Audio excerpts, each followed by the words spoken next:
Ya, assalamualaikum warahmatullahi wabarakatuh. Bersama dengan Karya Nyata channel YouTube. Eh, Selamat siang buat teman-teman semua, terutama teman-teman pendidik dan tenaga kependidikan di mana saja berada. Mudah-mudahan kita beraktivitas ini dalam kondisi cuaca ini selalu lindungan Allah Subhanahu wa taala. Amin. Kali ini saya hadir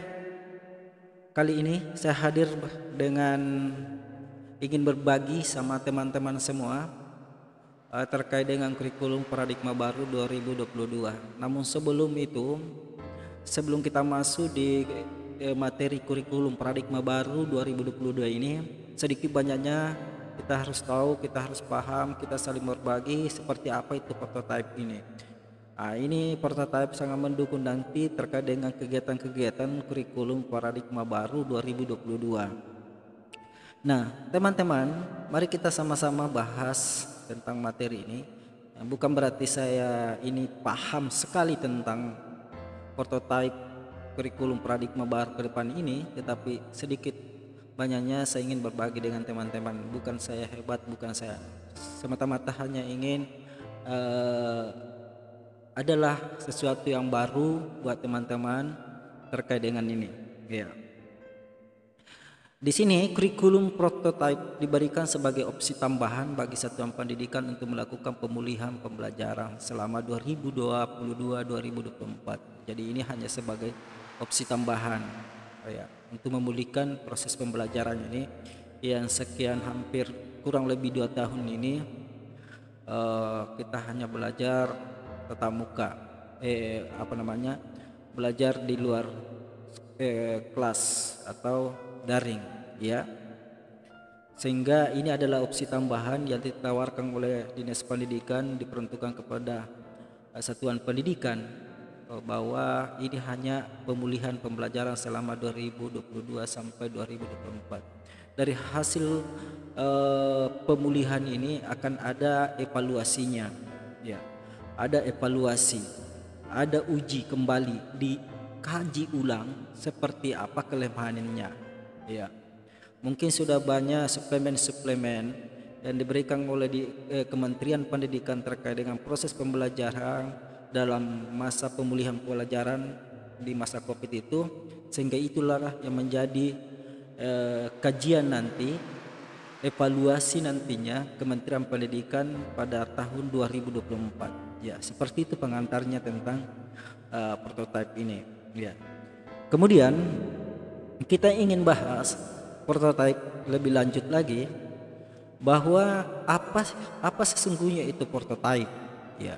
Sekali lagi bukan berarti saya ini hebat, tetapi saya ingin saling berbagi sama teman-teman ya.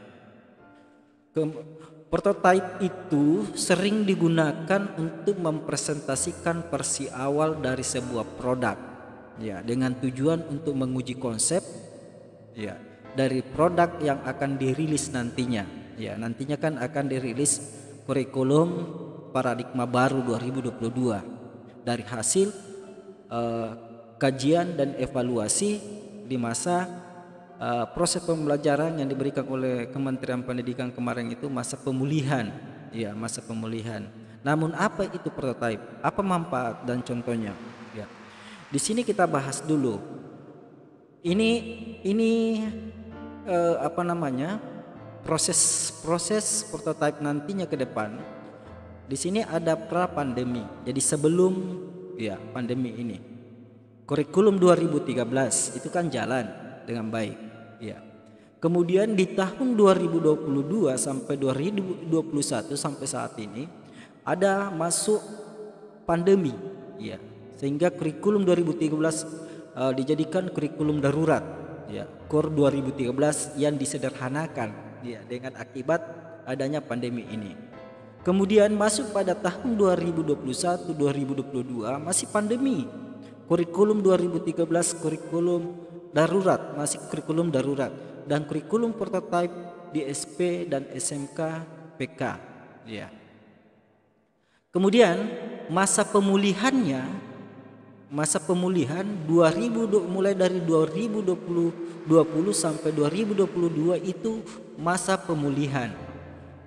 itu masa-masa pandemi maksudnya, masa-masa pandemian. Masuk pada 2022 nanti ini sampai 2024 itu masa pemulihan pembelajaran, sehingga kurikulum 2013, kurikulum darurat dan kurikulum prototipe sebagai opsi bagi semua satuan pendidikan. Ini kurikulum 2013, kurikulum darurat dan kurikulum prototipe sebagai opsi bagi semua satuan pendidikan. Inilah yang akan dikaji, ini yang akan dievaluasi pada tahun 2024. Penentuan kebijakan kurikulum nasional berdasarkan evaluasi terhadap kurikulum pada masa pemulihan pembelajaran.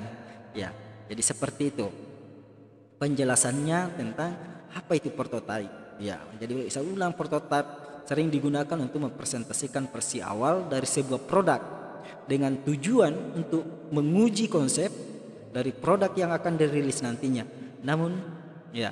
Namun apa itu prototipe? Ya, kita lanjut. Prototipe, ya, prototipe atau prototipe adalah sebuah metode dalam pengembangan produk dengan cara membuat rancangan, sampel atau model dengan tujuan pengujian konsep atau proses kerja dari produk. Ya, prototipe sendiri bukanlah produk final yang nantinya akan diedarkan. Ya, sekali lagi bahwa prototipe itu bukan hasil finalnya, ya, bukan hasil final. Prototipe dibuat untuk kebutuhan awal development software, ya, dan untuk mengetahui apakah fitur dan fungsi dalam program berjalan sesuai dengan kebutuhan yang telah direncanakan.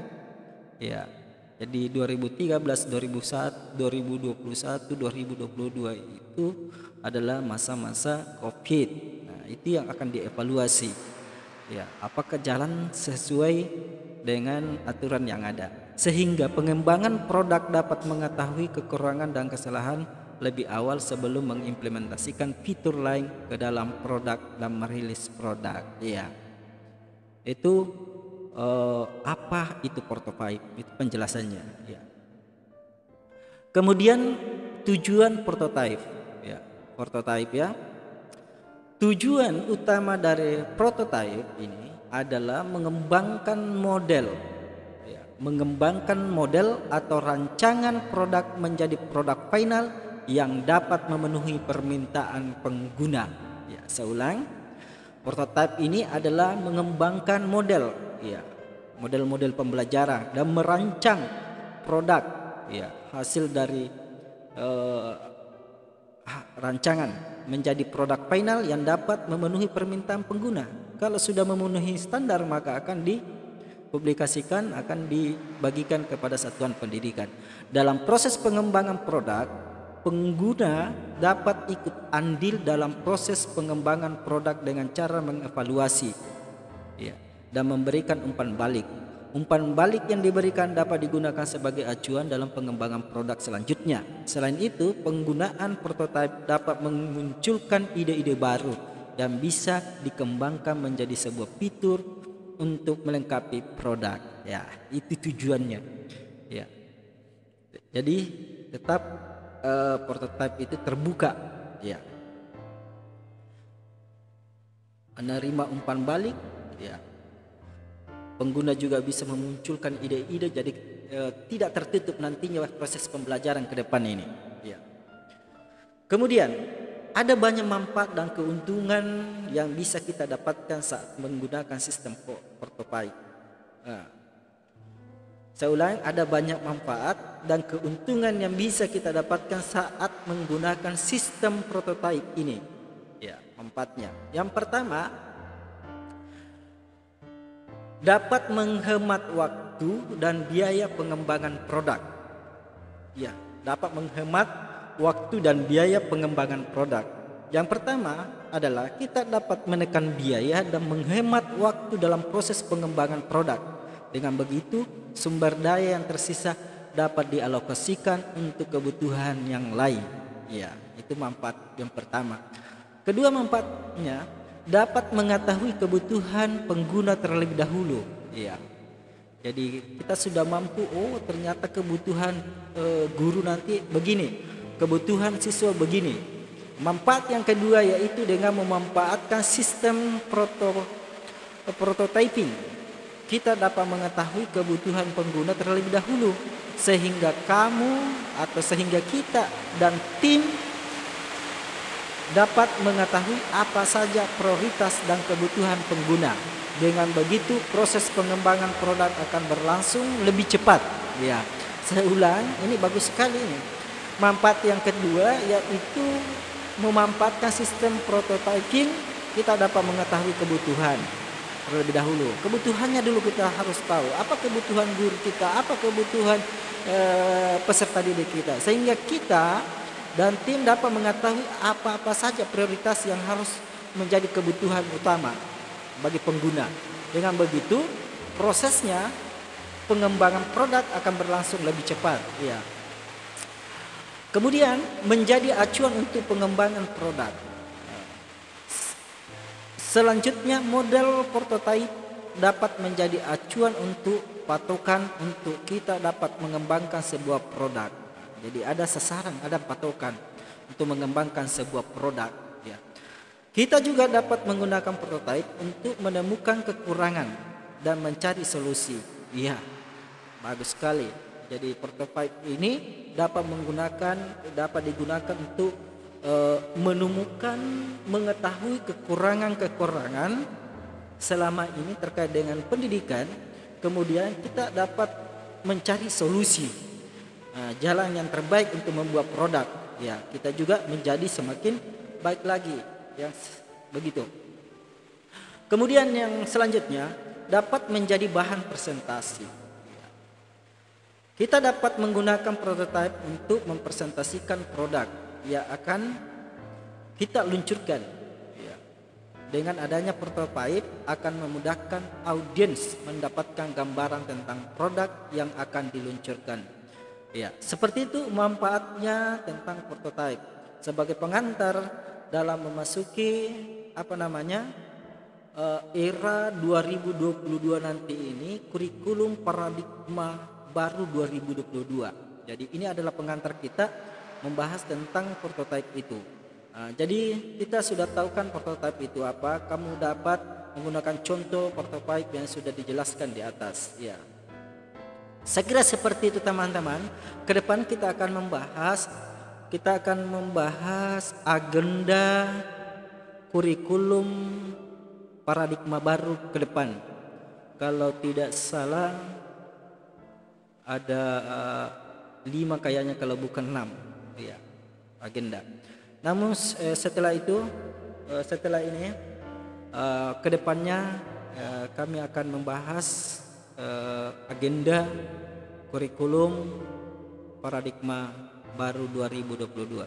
Sekian teman-teman dari materi prototipe ini, semoga bermanfaat bagi kita semua, khususnya diri saya sendiri dan teman-teman semua. Selamat beraktivitas dengan tetap menjaga kondisi kesehatan, terutama di waktu ini musim penghujan. Kondisinya ekstrim sekali. Jadi tetap menjaga kesehatan, tetap menjaga protokol kesehatan. Saya bersama dengan channel YouTube Karya Nyata mengucapkan banyak terima kasih. Assalamualaikum warahmatullahi wabarakatuh.